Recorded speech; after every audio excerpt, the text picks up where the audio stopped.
Ada ayat di Al-Quran surah Al-Isra ayat 79 yang berbunyi, wa minal laili fatahajjat bih nafilatan lak asa ay yab'atsaka rabbuka maqaman mahmuda.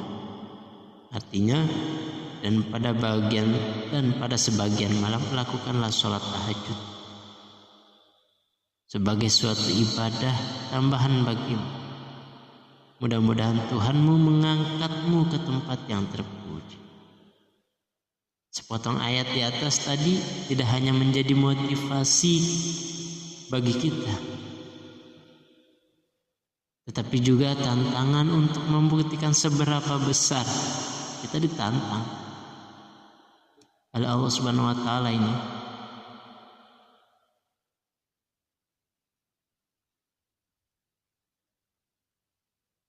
Untuk membuktikan seberapa besar janjinya Allah Subhanahu wa taala, Allah Azza wa Jalla kepada hambanya yang berhasil pada bangun malam hari.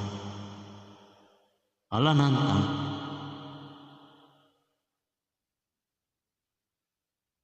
Nantang kita, bisa enggak kita bangun di sepertiga malam? Bukan bangun cuma buang air kecil, bukan.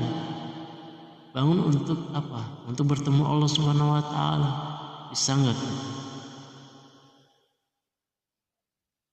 Kalau kita bisa, Allah akan kasih tempat yang terpuji. Entah terpuji di matanya manusia atau di hadapan Allah. Itu terserah Allah Subhanahu wa taala.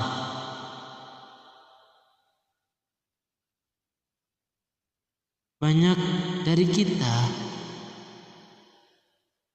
yang tidak yakin dengan janjinya Allah. Banyak. Lebih tepatnya bukan gak yakin, hanya malas untuk melaksanakannya, karena belum terbukti apa-apa terhadap kita ya. Kita malas tahajud. Kita kan pengennya sekali tahajud langsung dapat pembuktian, sekali ngedoa pengen langsung dapat dikabul. Itu kita mau. Kitanya nggak sabaran, kitanya pengennya cepet-cepet. Tuh. Namun nggak sedikit juga banyak orang-orang di antara kita ini yang istiqomah, yang bisa istiqomah melaksanakan sholat tahajud, sehingga orang-orang ini mendapat derajat yang tinggi di sisi Allah Subhanahu wa taala. Dalam artian mereka sukses menjalani pernak-pernik kehidupan ini. Gambaran kecil lagi nih tentang janji Allah. Janji Allah benar-benar diberikan kepada hambanya yang melaksanakan sholat tahajud, ditunjukkan oleh Profesor Dr. Muhammad Shaleh dalam bukunya Terapi Sholat Tahajud. Ia sukses menyembuhkan pasiennya hanya dengan terapi sholat tahajud. Terapinya sholat tahajud. Artinya janji Allah Subhanahu wa taala dalam surah Al-Isra ayat 79 telah terbukti dalam kehidupan Profesor Dr. Muhammad Shaleh yang telah melaksanakan sholat tahajud. Hari kita belum, makanya belum dapat hasilnya, karena kita nggak istiqomah. Bertemu Allah di sepertiga malam. Makanya apabila Allah sudah menempatkan manusia pada tempat yang terpuji, maqamam mahmuda namanya, otomatis derajat manusia di mata manusia lainnya akan naik. Jadi beda. Itu hati nurani ya yang menggerakkan ini. Jadi bukan mata ini yang menilai manusia lagi, bukan, tapi hati. Tergerak begitu aja Allah gerakin. Itu lebih menghormati manusia yang melaksanakan salat tahajud yang udah mendapat namanya tempat terpuji di sisi Allah, maqam mahmudah. Tadinya kita selevel mungkin ya, misalkan kita si A sama si B satu tongkrongan, satu tempat main. Tapi diam-diam dalam kesunyian malam si B ini sering istiqomah salat tahajud. Terus ya sehari 2 hari belum ketahuan hasil. Tapi lambat laun sebulan 3 bulan kemudian si A ke B ini jatuhnya lebih menghormati si B. Si A lebih memuliakan si B tanpa ada yang merintah. Itu langsung dari Allah Subhanahu wa taala yang menunjukkannya.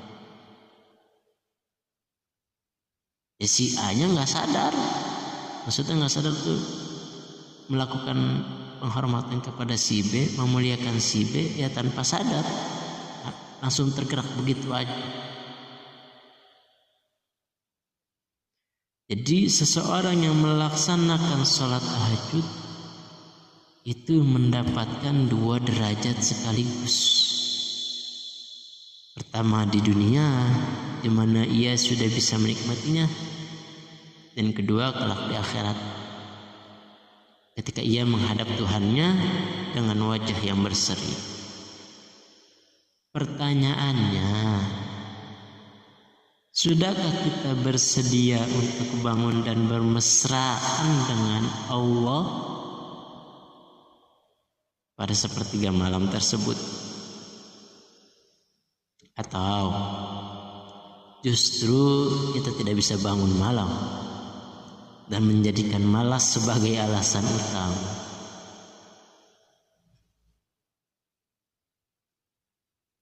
Berapa kali dalam seminggu kita melaksanakan qiyamul lail? Tentu kita yang tahu sendiri jawabannya. Saya pun belum istiqomah atau masih dibilang jauh. Tak sedikit dari kita yang sudah berusaha keras dengan berbagai daya dan upaya agar bisa bangun sholat malam, tetapi begitu sulit melakukannya. Ada yang udah pasang alarm jam 2, jam 3, bangun-bangun jam 4. Ada yang udah masang alarm jam 3, bangun-bangun jam berapa? Jam 7. Subuhnya siaran. Apa penyebab sulitnya kita bangun untuk sholat malam? Mari kita simak saran dari Syekh Fudail bin Iyad. Beliau berkata, jika engkau tidak mampu menunaikan sholat malam dan puasa pada siang hari, maka ketahuilah bahwa engkau sebenarnya berada dalam keadaan terhalang karena dosa-dosamu yang begitu banyak. Jadi kalau kita sulit bangun malam, sulit mengerjakan puasa sunnah, itu berarti kita lagi terhalang. Kita lagi terhalang untuk bertemu Allah karena dosa kita begitu banyak. Dosa kita begitu banyak. Jadi saking banyaknya dosa kita kepada Allah Subhanahu wa taala, jadi kita nggak bisa, diri kita ini berat, ketiban lagi. Kita lagi tidur, dosa kita numpuk di badan kita, di jasad kita. Jadi untuk bangun malam itu berat.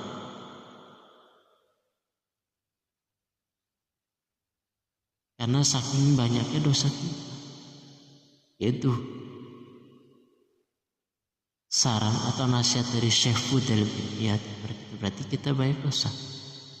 Makanya kita harus berbanyak istighfar, minta ampun kepada Allah Subhanahu wa taala. Syekh Ibrahim bin Adham, seorang ulama sufi dan ahli zuhud, pernah dimintai nasihat oleh seseorang agar ia bisa mengerjakan sholat malam. Jadi ada satu orang pergi ke Syekh Ibrahim bin Adham. Perginya dengan tujuan untuk minta saran, minta nasihat agar dia bisa mengerjakan yang namanya sholat malam. Syekh Ibrahim bin Adham berkata,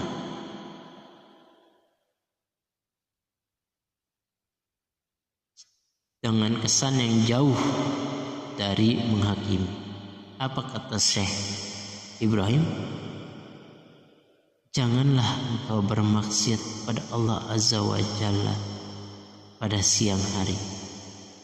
Niscaya Allah akan membangunkanmu pada malam hari untuk bermunajat di hadapan.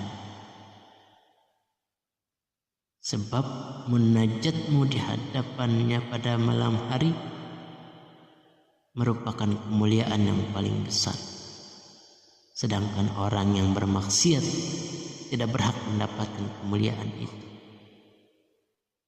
Itu kata Syekh Ibrahim dalam kata-katanya. Jadi kalau kita mau sholat malam, usahakan siang harinya diri kita ini jaga, jangan sampai melakukan yang namanya maksiat dalam bentuk apapun maksiat. Jaga, berusaha kita jaga. Biar kenapa? Biar nanti malamnya Allah bangunkan kita untuk bertemu, untuk bermunajat kepadanya.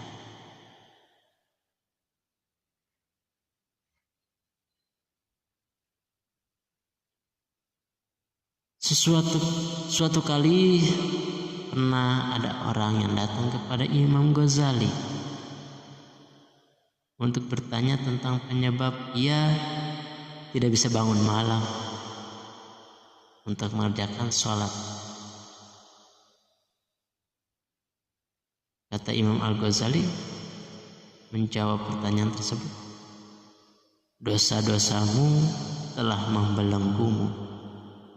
Jadi itu jawabannya, dosa kita yang membelenggu kita. Al-Hasan juga pernah berkata, tidaklah seseorang itu meninggalkan sholat malam kecuali karena dosa yang dilakukannya. Oleh karena itu, periksalah diri kalian setiap malam ketika matahari terbenam.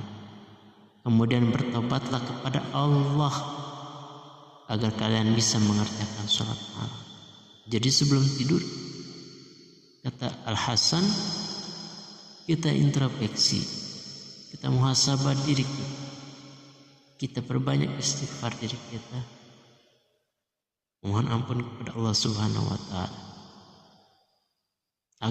Kenapa? Agar Allah membangunkan kita, agar kita bisa melaksanakan sholat malam. Dalam kesempatan lain beliau menjelaskan, di antara pertanda seorang itu tenggelam dalam dosa adalah dadanya tidak pernah lapang untuk bisa mengerjakan puasa pada siang hari dan mengerjakan sholat sunnah pada malam hari.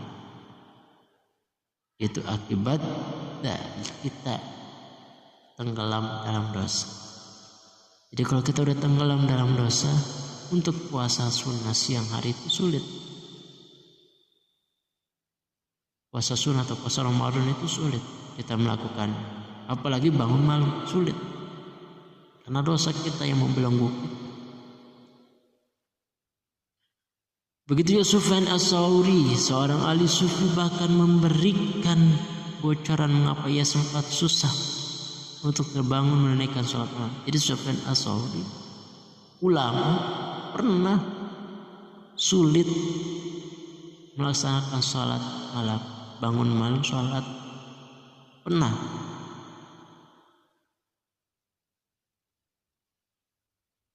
Apa katanya? Aku pernah terhalang, tidak bisa mengerjakan sholat malam selama 5 bulan. 5 bulan Bapak Ibu. Disebabkan satu dosa yang telah kulakukan, satu dosa doang. Terus ada yang nanya, dosa apakah itu? Dia menjawab, aku melihat seorang lelaki yang menangis. Lalu aku berkata dalam hatiku bahwa itu dilakukannya sebagai bentuk kepura-puraan saja. Jadi ada laki-laki nangis si dosanya atau nangis minta maaf. Terus di dalam hatinya Sufyan Ats-Tsauri terbesit kata, itu mah pura-pura aja. Ya itu. Dosa yang menghalangi Sufyan Ats-Tsauri selama 5 bulan tidak bisa bangun sholat malam. Karena berburuk sangka, dosa berburuk sangka, dosa suudzon. Satu dosa doang. Seorang ulama lakukan dosa itu doang. Itu masih sering kita lakukan ya. Berburuk sangka, meskipun dalam hati. Kalau ulama langsung 5 bulan gak bisa bangun sholat malam. Sholat yang lain bisa, sholat fardu bisa, tapi sholat bangun malam sulit. Kesiangan mulu gitu. Kita bangun udah subuh, tahu udah bangun udah subuh.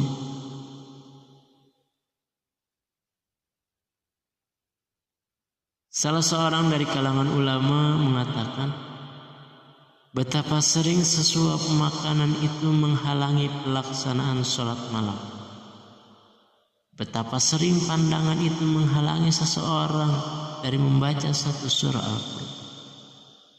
Sungguh, seorang hamba itu akan menyantap satu makanan atau melakukan sesuatu perbuatan yang menyebabkannya tidak bisa mengerjakan sholat malam selama 1 tahun.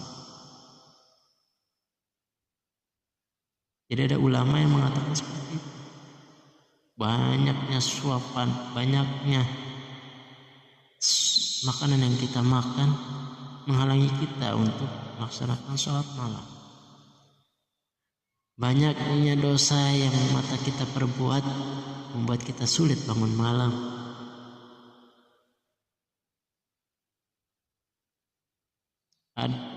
Jadi dari kita semua ini, satu dosa yang kita lakukan, satu makanan yang tersuap yang masuk ke dalam mulut kita bisa menyebabkan kita nggak bisa sholat malam selama 1 tahun.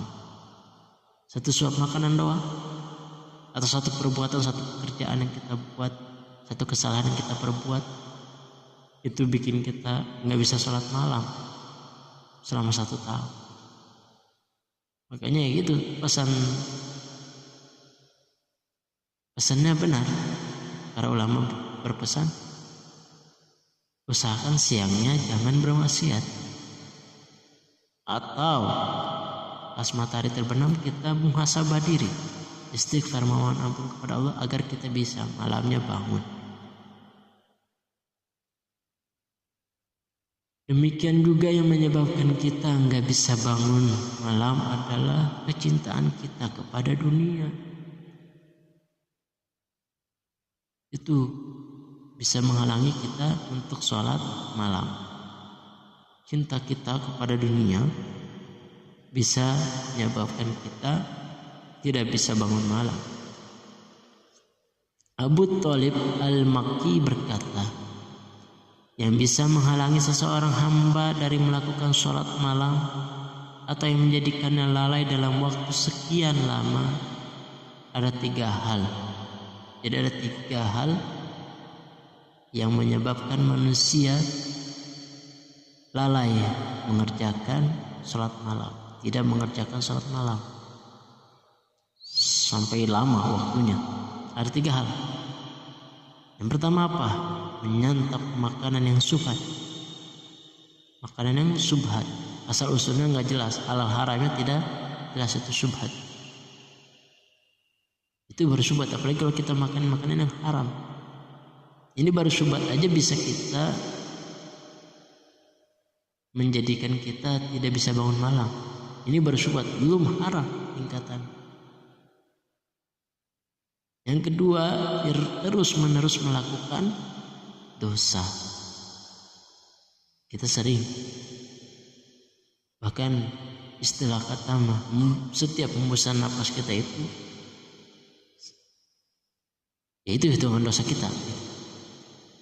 Saking banyaknya dosa yang kita lakukan, entah sengaja ataupun enggak. Yang ketiga ini, pikiran kita didominasi keduniaan terhadap hati. Jadi pikiran kita mikirin dunia terus, sampai hati kita juga tertutup untuk mikirin akhirat.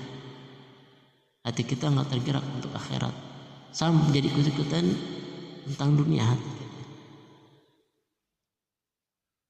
Itu 3 hal yang bikin kita lalai sampai lama, sekian tahun, sekian bulan, sekian tahun tidak mengerjakan sholat